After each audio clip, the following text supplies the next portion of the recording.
अमृत महोत्सव।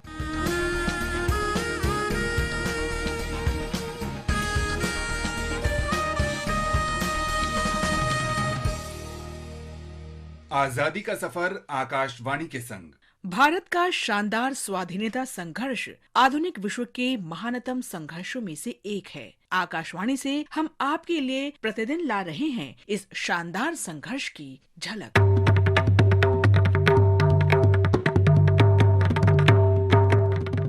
आज की कड़ी में हम देशभक्त कवि मुकुंद दास को श्रद्धांजलि अर्पित कर रहे हैं। उनका निधन 18 मई 1934 को हुआ था। अपने लेखन के माध्यम से दास ने ग्रामीण बंगाल में स्वदेशी आंदोलन को फैलाने में योगदान दिया।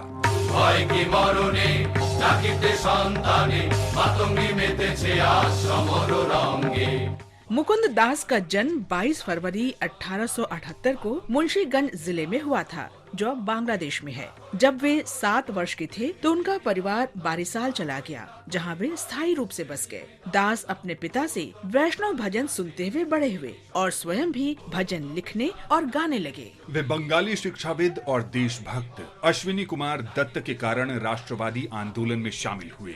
दास ने साधु रासनंद ठाकुर से वैष्णव धर्म की दीक्षा ली।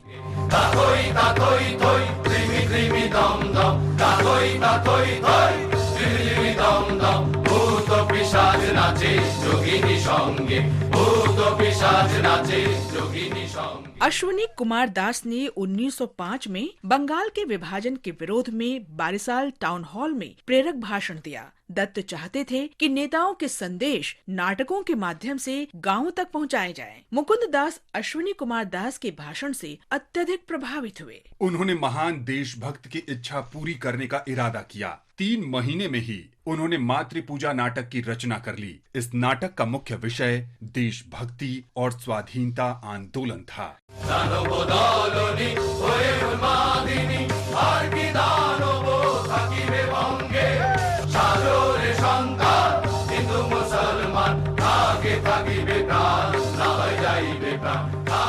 दास ने बंगाल के गांवों में नाटकों के मंचन के लिए स्वदेशी थिएटर ग्रुप बनाया। 1906 में मुकुंद दास ने बारिसाल के विभिन्न स्थानों में अपने नाटकों का मंचन किया और उसके बाद नोआखाली और त्रिपुरा में नाटकों का मंचन किया।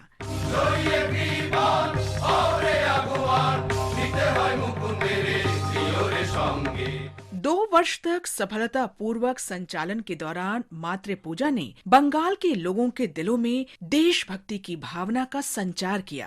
प्रेस ने इस नाटक का और अधिक प्रचार प्रसार किया। वंदे मातरम, युगांतर, संध्या, नवशक्ति, प्रवासी और मॉडर्न रिव्यू ने इस नाटक को लोकप्रिय बनाने में महत्वपूर्ण भूमिका निभाई। पूर्वी बंगाल और असम की नवगठित सरकार ने हिंसा भड़काने के आरोप लगाते हुए नाटक पर कड़े प्रतिबंध लगाए। 1908 में पुलिस ने दास को उस समय रोक लिया जब वे बागेरहाट में नाटक का मंचन करने का प्रयास कर रहे थे। मुकुंद दास को गिरफ्तार कर लिया गया और राजद्रोह के आरोप में 3 वर्ष के लिए जेल भेज दिया गया।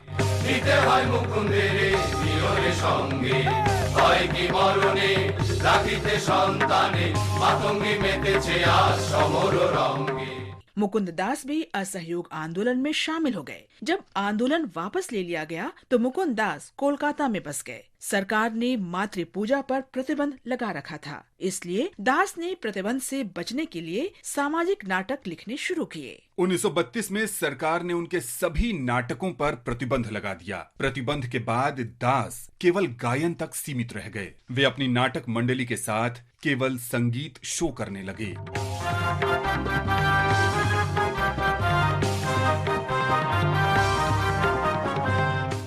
मुकुंद दास का निधन 18 मई 1934 को हुआ। उनके लेखन का अपार संग्रह दशकों तक भारत के लोगों को प्रेरित करता रहा। महान राष्ट्रवादी को शत शत नमन। आरंभ है प्रचंड बोल मस्तकों के झुंड, आज जंग की घड़ी की तुम गुहार दो।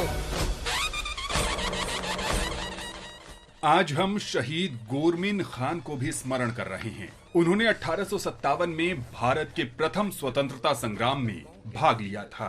हमले के दौरान कंपनी की सेना ने खान को पकड़ लिया। खान को 1857 में आजीवन निष्कासन और सश्रम कारावास की सजा दी गई। अप्रैल 1858 में उन्हें बम्बई से अंडमान द्वीप भेज दिया गया।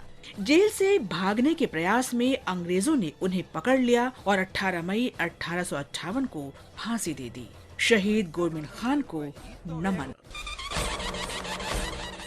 आजादी का सफर आकाशवाणी के संग आज की कड़ी यहीं समाप्त होती है। कल फिर मिलेंगे नई कड़ी के साथ।